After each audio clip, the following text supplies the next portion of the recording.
Hello beautiful people out there, welcome back to my channel, welcome to new fresh vlog. কেমন আছো তোমরা সবাই?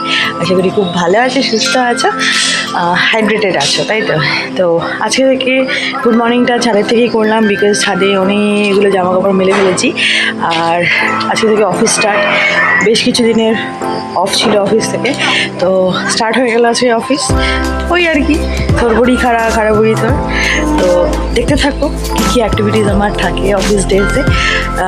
চলো দেখতে থাকো, stay tune on my video. এটার সম্পূর্ণ যত্নের ক্রেডিট কিন্তু বস্তু মা, কারণ ভীষণ গাছ করতে বাগান করতে ভালোবাসে, তবে জায়গার জন্য একটু কষ্ট হয়, তবুও মা ভীষণভাবে চেষ্টা করে। তো গাছ আর এই সৌন্দর্য দেখে সকালটাকে পার করলে তো হবে না, কাজের জায়গায় যেতে হবে, উপার্জনের জায়গায় যেতে হবে। তো সেই জন্য এখানে স্নান করে ঝটপট রেডি হয়ে নিচ্ছি। তো দেখতেই পাচ্ছ একটু সানস্ক্রিন মেখে নিচ্ছি হাতে, সারা বডিতে পায়ে আমি স্নানের পরেই মেখে নিই, হাতেরটা বাকি থাকে। এখানে শ্যাম্পু করে নিয়েছি একটু, যেহেতু গত বছর আমার একটা ট্রেনিং ছিল আপ টু 6 মান্থসে, তো সেই ট্রেনিংয়ের জন্য না অনেক আউটডোর ভিজিট করতে হয়েছে, অনেক রকম জায়গায়, মানে বলতে পারো পুরো পশ্চিমবঙ্গ জুড়েই বিভিন্ন রকমের ট্যুর ছিল এবং বিভিন্ন রকম ক্লাসেস ছিল। সেই জন্য হাতে মুখে না রঙটা অনেক ট্যান হয়ে গেছে। তো এখন প্রপারভাবে চেষ্টা করছি একটু সানস্ক্রিন ইউজ করার। এখানে লরিয়েলের সিরামটা, ফেস সিরামটা মেখে নিলাম যাতে চুলটা ফ্রিজি না হয়ে যায়। সিরামটা খুবই ভালো।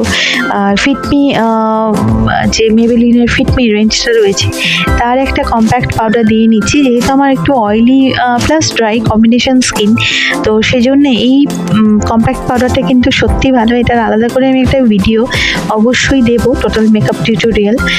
আমি নতুন ব্যবহার করছি, কারণ আমি আগে খুব একটা কম্প্যাক্ট পাউডার ইউজ করতাম না, প্লাস ফাউন্ডেশনও খুব একটা ইউজ করতাম না। নতুনভাবে শিখছি এবং করার চেষ্টা করছি, কোনো কোর্স না করেই যাতে ভালোভাবে মেকআপটা করা যায় সেরকমই একটা চেষ্টা।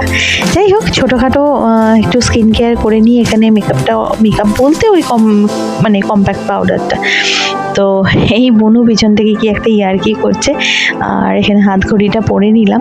সুতির সালোয়ার কামিজ পরে অফিস যাওয়াটাই আমি প্রেফার করি, যেহেতু এটা একটা প্রফেশনাল মানে ফর্মাল জায়গা। তো এটাই হলো ব্যাপার। তবে একটা জিনিস জানো তো বন্ধুরা, আমি তোমাদের সাথে একটু শেয়ার করি। আমরা যারা ওয়ার্কিং, আমরা যারা বেরোই, তারা বেরোতে পারি ঠিকঠাকভাবে, আমরা কাজটা এক্সিকিউট করতে পারি অফিসে গিয়ে এবং শান্তিভাবে কাজটা করতে পারি, বিকজ অফ কিন্তু আমাদের বাড়িতে যারা থাকেন, যারা আমাদের হেল্প করেন। এখন সেখানে ম্যাক্সিমাম টাইমে মারা থাকেন। এখন হাউসওয়াইফ যারা হয় বিশেষত, তো তাদের কিন্তু কোনো পেড তারা স্যালারি পান না, তাই না?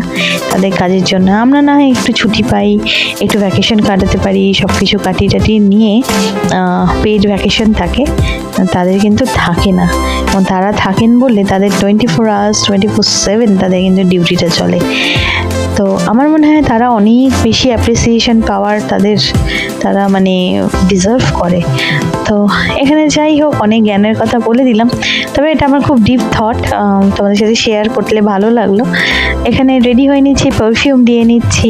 তো মায়ের সাথে কথা বলতেই রেডি হয়ে নিচ্ছিলাম, কারণ মায়েদের মতো মানে আমাদের মায়েরা যদি না থাকতো, আমরা এভাবে হয়তো সুস্থভাবে কাজটা করতে একটু ডিফিকাল্টি হতো। তো চুলটা আমার দেখতেই পাচ্ছ ভেজা রয়েছে, বিকজ আমি শ্যাম্পু করেছি। আর সেই শ্যাম্পু করার জন্যে আমি কিন্তু ড্রায়ার ইউজ করতে একদম পছন্দ করি না। আমার আছে, কিন্তু আমি সাধারণভাবে মানে হট এয়ার দিয়ে আমি ড্রাই করতে পছন্দ করি না। এখানে রেডি হয়ে নিলাম মোটামুটি। চুলগুলো, একটা কথা বলি, চুলগুলো যেহেতু আমার একটু ড্রাই করছে, সেই জন্য আমি ড্রায়ারটা দিই না অত। তো রেডি হয়ে বেরিয়ে পড়লাম টোটো নিয়ে, কারণ আমার অফিসটা খুব একটা দূরে নয় আমার কোয়ার্টার থেকে। আর সত্যি দেখো তো, আমার ক্যামেরাটা হয়তো উচ্চ মানের ক্যামেরা নয়, নাহলে ভালো ক্যামেরা হলে দেখতে মানে দাঁড়িয়ে দেখাতে হতো যে পাহাড়টা দূর থেকে কি দারুণ সুন্দর লাগে আমি যখন শহরটাতে থাকি। তো বেশি আবেগ, বেশি টান কোনো শহরের প্রতি করা ঠিক না, কারণ আমি ট্রান্সফারেবল জবে আছি, আমাকে আজ না হোক কাল চলে যেতেই হবে। অফিস পৌঁছে একদম কাজ নিয়ে ভান্ডার নিয়ে বসে পড়েছিলাম, তাই একবারে তোমাদের সাথে শেয়ার করে দিচ্ছি আজকের লাঞ্চটা। এখানে ডালিয়ার খিচুড়ি, এখানে একটু টক দইয়ের রায়তা, প্লাস এখানে ডিম সেদ্ধ। দেখো, আমার বোন যখন বাড়িতে থাকে না, এই সমস্ত মানে টিফিনগুলো ও রকমারি কিন্তু যেহেতু আমি একটু ওভারওয়েট, তো সেক্ষেত্রে একটু না অনেকটাই, কেন wait management is very important for me. তো ও ভীষণ ভালোবাসে এরকম বিভিন্ন রকম স্বাদের কম তেলে। যদি তোমরা রেসিপিটা জানতে চাও অবশ্যই কিন্তু আমাকে কমেন্টসে জানিয়ে, আমি শেয়ার করবো ওর কাছ থেকে জেনে নিয়ে। তো খুব সহজে বানানো যায়, খুব অল্প সময় এবং খুব সহজ পাচ্ছ, মানে ইজি ডাইজেশন হয়ে যায় এগুলোর। তো খেতে খেতে একটু দিদির সাথে গল্প করে নিচ্ছিলাম, মানে আমার সেকশনের দিদি। আমি যে অফিসে চাকরি করি, যেখানটাতে আমি কাজ করি, আজ দীর্ঘ 11 বছরে দিদি আমার সাথেই আছে। দিদি অনেক সিনিয়র বয়সে এবং অভিজ্ঞতায়। সারাদিনের এই এক্সটেন্ডেড ফ্যামিলি, তো অফিস মানে তো একটা এক্সটেন্ডেড ফ্যামিলি, যেহেতু অফিস মেম্বারদের সাথে অনেকটা সময় দিনের মেন্টালি এবং ইমোশনালি কাটিয়ে থাকি। তো সারাদিনের মধ্যে এই লাঞ্চ টাইমটা ভীষণ অপেক্ষারত থাকি সবাই, যে একটু কথা শেয়ার করে নেব, একটু ফিলিংস শেয়ার করে নেব। তো সেটাই করি আর কি, গল্প করতে করতে একটু খেয়ে নিই, আর খেয়ে নেওয়ার পরে কাজ করি। কাজ করতে ভালোবাসি, হার্ডওয়ার্ক করতে ভালোবাসি, এবং চেষ্টা করি নিজের হার্ডওয়ার্কগুলোকে এক্সিকিউট করে একদম নিজের স্বপ্ন, নিজের বাড়ির লোকের স্বপ্নগুলো যাতে খুব ভালোভাবে ফুলফিল করতে পারি। তোমরাও করো বন্ধুরা, জানো, নিজের কাজ ঠিক রেখো, নিজের সৎ থেকো, সৎ উপায়ে উপার্জন করার চেষ্টা করো। দেখো আজ না হোক কাল ঠিক হবে। আমিও অনেক বেশি আরও উন্নতি করার চেষ্টা করছি, আশা রাখছি নিশ্চয়ই হবে। হয়তো অনেক বাধা আসবে, অনেক মনোবল ক্ষুণ্ণ হবে, তবুও চেষ্টা তো করতেই হবে। এখানে ডিনার নিয়ে বসে পড়লাম, এসে একটু চা খেয়েছিলাম, ভালো করে স্কিন কেয়ার করে, that means cleansing toning moisturise করে স্কিনটাকে। তোমাদের সাথে একদিন শেয়ার করব, হ্যাঁ, কিভাবে আমি নাইট কেয়ার মানে স্কিন কেয়ার রুটিনটা ফলো করি। তোমরা যদি জানতে চাও আমাকে কমেন্টস করো, এমনিও আমি করে দেবো তোমাদের সাথে শেয়ার। তো এই ছিল আমার ডিনারের মেনুটা, যেখানে অল্প একদম সামান্য, মানে actually I am try to manage my weight, সেই জন্য ভাতটা পরিমাণটা অনেক বেশি ছিল, অনেক কমিয়ে নিয়ে এসেছি। একটু এখানে মুড়িঘণ্ট ছিল অল্প তেল দিয়ে রান্না করা, আর এখানে একটু ডাঁটা চচ্চড়ি, একটু বেগুন, ফ্রায়েড বেগুন, এই তো ছিল ডিনারের মেনু। আশা করছি বন্ধুরা আমার এই ডেলি ব্লগ এবং অন্যান্য যে সমস্ত প্রোডাক্টিভ ব্লগগুলো তোমাদের একটু হলেও ভালো লাগছে। আমি যদি একটু মোটিভেট তোমাদের করতে পারি, that's a big thing for me.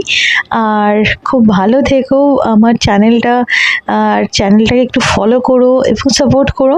ভিডিওগুলো ভালো লাগলে ভিডিওগুলোকে অবশ্যই প্লিজ শেয়ার করে দিও। আরও কী কী বিষয় তোমরা দেখতে চাইছো সেটা অবশ্যই কিন্তু আমাকে জানিও। খুব ভালো থেকো, নিজেকে একটু যত্ন করো, নিজের স্বপ্নগুলো পূরণ করার জন্য একদম দম দিয়ে লেগে পড়ো, যাতে একদম শেষ মানে সুন্দরভাবে এক্সিকিউট করতে পারো নিজের ড্রিমগুলো। আমিও কিন্তু সেই যাত্রারই পথিক। আমি খুব করে চেষ্টা করছি নিজেকে দাঁড় করানোর, নিজের স্বপ্নগুলোকে সফল করার। তো আমি জানি আমি সফল হব, এবং আমি যদি পারি তোমরাও নিশ্চয়ই হবে। তোমাদের সাথে নিয়েই সেই সফলতা জার্নি